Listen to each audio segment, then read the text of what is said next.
Per la prima volta negli ultimi 2 anni le iscrizioni a nuove imprese agricole di giovani sotto i 40 anni superano le imprese con titolari over 65. Sono stati proprio i giovani al centro dell'Agro Open Day organizzato da Veneto Agricoltura questa mattina alla Corte Benedettina di Legnaro.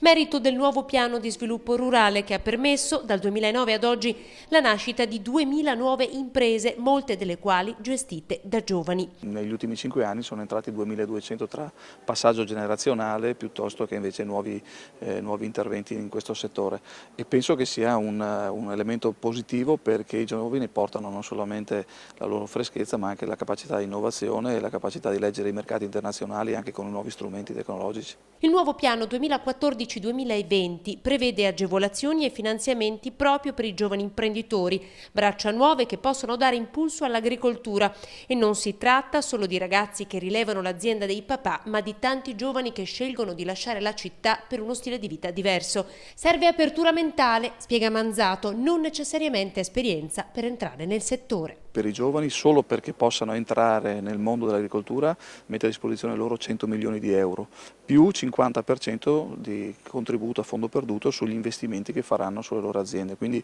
un intervento forte perché vogliamo essere leader a livello italiano.